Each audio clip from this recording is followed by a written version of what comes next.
Ako si Agnes, 22 years old, pinanganak at lumaki sa Tarlac. Nag-aaral ako ngayon ng college tourism ang aking course. Kinukuha ko ang aking pang tuition sa paraang pakikipag-chat sa mga foreigner. Sex on chat, sex on call, sex on video call. Minsan nagsisend ako ng videos, ng nude photos. 15 years old pa lang ako nung nakikipag-chat ako sa mga foreigners. Nagsisend ako ng mga nude photos, videos. Mahirap lang kasi ang pamilya ko Hindi nila ako kayang pag-aralin. Yung ate ko nasa abroad. Kaso maliit lang naman ang sweldo niya dahil DH ang trabaho niya. Yung mga kapatid ko, masyado pang bata para magtrabaho. Kaya kailangan kong tustusan yung pag-aaral ko. Domestic helper nga pala ang ate ko sa Hong Kong.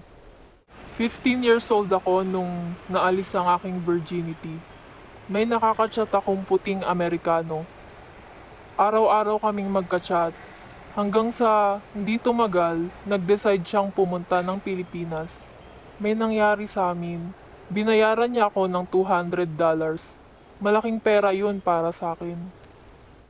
15 years old pa lang ako. Marami na ako nakasex na foreigners. 8 na nga nakasex ko Binabayaran nila ako sa pagsisend ko ng mga nude photos, sexy pictures, or sex videos. Yun ang ginagamit ko sa pangtustos ng pag-aaral ko. Agnes, yung bang 8 foreigners na yun nakilala mo sa online o through online? Kung sa online man o kung sa online niya,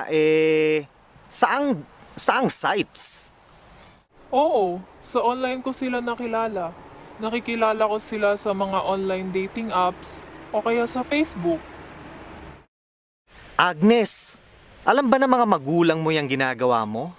Alam ba ng mga magulang mo na nagsisend ka ng mga sexy at naked pictures sa mga foreigners?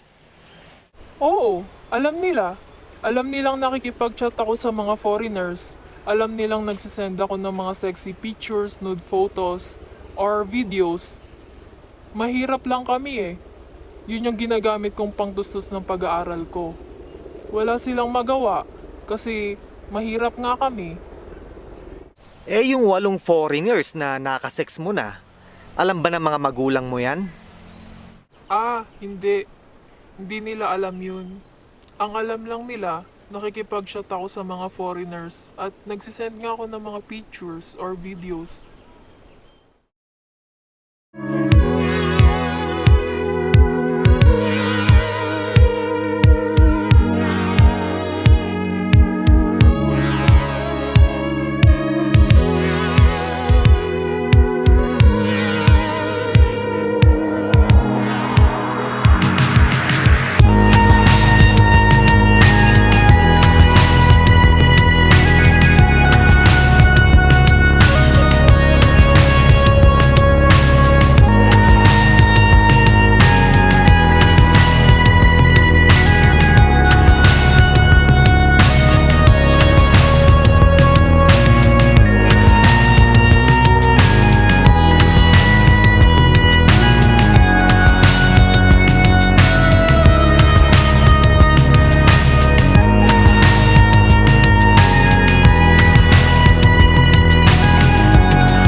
Agnes, curious ako, no? May naging boyfriend ka na bang Pilipino? Tsaka may nakasex ka na bang Pilipino? Ay, never pa ako nagka-boyfriend. Never pa akong nagka-boyfriend ng Pilipino. Never pa ako nakipag-sex sa Filipino. Yung 8 nakasex kong Amerikano, di ko sila boyfriend. Binabayaran lang nila ako para matustusan ko yung pag-aaral ko. Pero Agnes, sa pagdating ng panahon na mag-aasawa ka na, gusto mo ba Pilipino o foreigner ang mapangasawa mo? Ay, ayoko ng Filipino. Gusto ko foreigner para makaalis ako ng Pilipinas. So ang kinukuha mo, tourism, ano? Ano ba ang pangarap mo? Ano ang gusto mong maging trabaho pagkatapos ng kurso mo? Gusto kong magtrabaho sa hotel or maging tour guide or basta related sa pagta-travel. Agnes, ano ang nakikita mo? 10 years from now, ano sa tingin mo, nasaan ka at ano ang ginagawa mo? 10 years from now, sana nasa Amerika na ako.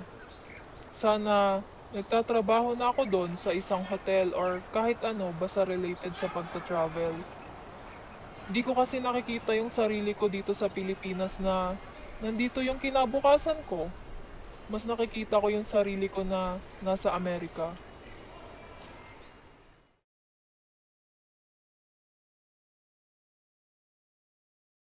Ay, maraming salamat po dito ah. Malaking tulong po ito para sa akin.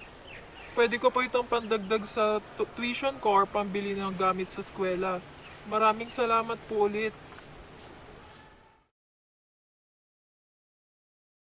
So, Agnes, binibigyan mo ba ako ng pahintulot para i-release tong interview video mo? Opo, binibigyan ko po kayo ng pahintulot.